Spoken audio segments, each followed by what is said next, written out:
Hej og velkommen til Lixus. I den her video der vil jeg snakke om trætørring. Jeg har fået en del henvendelser på det her med, hvornår træet er tørt, og hvorfor revner det, når jeg har drejet det og sat det ind i huset, og et par dage efter eller dagen efter, så revner det. Og der skal man skelne mellem i hvert fald sådan to store ting, og det er, hvad er lufttørt, og hvad er møbeltørt. Der er stor forskel, fordi møbeltørt det er 6-9%, og lufttørt er omkring de her 18-20% i Danmark. Og den forskel, der ligger deri, det er jo det, hvis nu der kommer en til mig og siger, at jeg har lige drejet den her skål, og den har jeg sat ind, og nu er den flækket, hvorfor det? Så er det første, jeg plejer at spørge om i hvert fald, det er, hvor har du taget træet fra? Men det er knastørt, det har ligget ude i en lade i 20 år. Det er lufttørt. Så her snakker vi om noget, der er en 18-20%, som du drejer færdig og sætter ind i et hus, hvor dit ligevægtsfugt, altså træet over tid, vil lande på 8%. Den proces er for hård ved træet, der er for stor forskel, og det gør, at det revner. Det er fordi træet det tørrer i princippet indenfra og ud, det vil sige fugten inde i kernen er højst, og det siver mod overfladen, og så er vind og vejr og varme, det er med til at fordampe den fugt og trække den væk fra træet, så der kan komme noget nyt op og blive fjernet. Sker det for hurtigt, den proces sker den for hurtigt, så er der for stor spænding imellem overfladen og kernen, og så vil træet flække.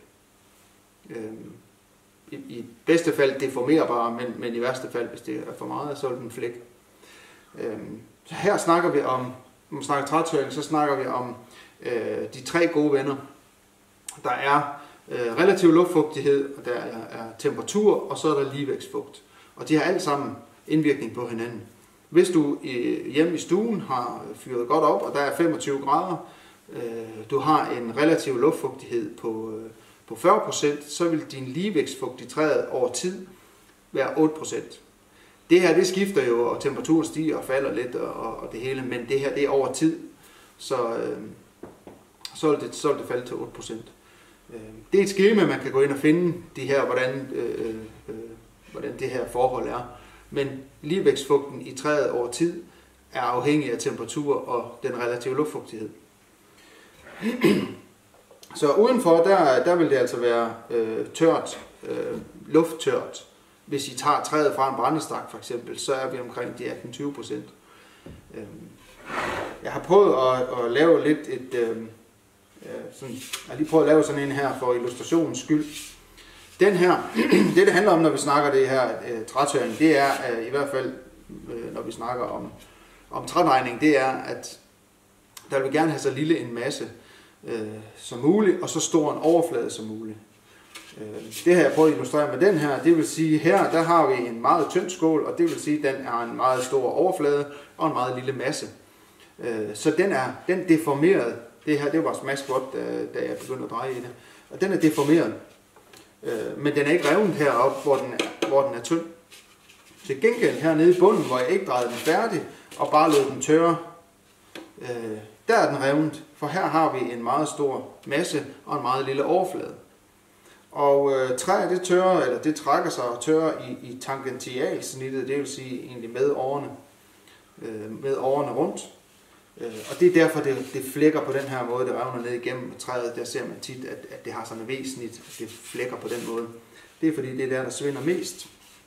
Men det her, det er egentlig bare for at illustrere, at man kan sagtens dreje noget ned fra vådt til tørt, men så skal man dreje det meget tyndt, for netop at få den her store overflade. Det som de fleste plejer at gøre, eller jeg plejer at gøre og anbefale, det er grovdrejning.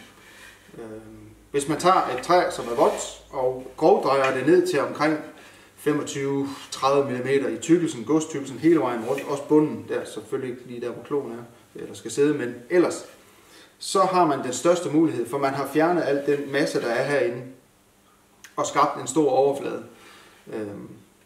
Og dermed er det optimalt i forhold til at tørre det ned. Så lukker man endetræet. Endetræet, det fordamper cirka 20 gange hurtigere, altså fugten fordamper 20 gange hurtigere fra endetræet, end den gør fra sidetræet. Der var det en rigtig god idé at lukke det til, og det gør jeg med snekkerlim. Tager lidt snekkerlim og blander op med vand og pensler endetræet her, og og indetræet udvendigt, og det samme her og her.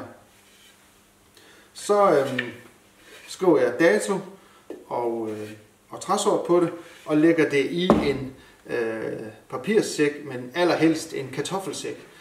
Ingen plastik. Der er simpelthen, det fordamper for langsomt for plastik, og så vil der begynde at komme mug og røde og svamp i det. Så en kartoffelsæk er rigtig god. Så tager jeg spånerne og putter ned i, halvdelen af spånerne ned i, lægger skålen ned i, og halvdelen af spånerne ovenpå igen. Og grunden til at gøre det er, at spånerne har en lille masse og en stor overflade, så de vil tørre hurtigere end skålen gør, og dermed være med til at trække noget af fugten ud af skålen. Så skal den ligge, jeg har til at ligge et vindfyldt sted, men ingen sol, ingen direkte sol og ingen regn. Men vinden er med til at få det hele til at fordampe, så der skal være masser af vind. For eksempel en åben carport eller sådan noget. Og her har jeg dem så til at ligge en 4-5 måneder. Inden, så er de lufttørre. Det vil sige, så er de her 18-20%. 17, hvis du er heldig. Så for at få dem fra de 17 og så ned til møbeltør, der er man nødt til at tilføre varme, for at få vandet til at vandre inden for træet og så op mod overfladen. Der skal varme til. Så når man har gjort det, så tager jeg dem med ind og lægger dem for eksempel i hjørnet af værkstedet og lader dem tørre videre. Der er selvfølgelig ikke så meget vind, så der er ikke sikkert, at processen går helt så hurtigt. Men der ligger de også en 4-5 måneder, hvor måske den sidste måned har jeg taget dem ud, så de står helt frit, sådan her bare skål. En rigtig god idé er at have en fugtmåler. De fås i alle mulige afskygninger til en 300-400 kroner eller sådan noget, 200-300 kroner. Og så kan man egentlig putte den ind, og så kan man få en indikation på, hvor træet det ligger henne. Man skal bare lige huske på, at de her er forindstillet til, at træet det er omkring 20 grader varmt. 18-20 grader, sådan plejer det at være.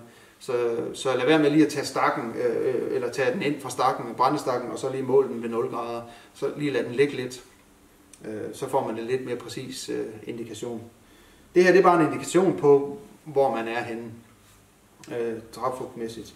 Det vil være en rigtig god idé. Når man så har lavet den proces mange gange, så behøver man ikke at måle længere.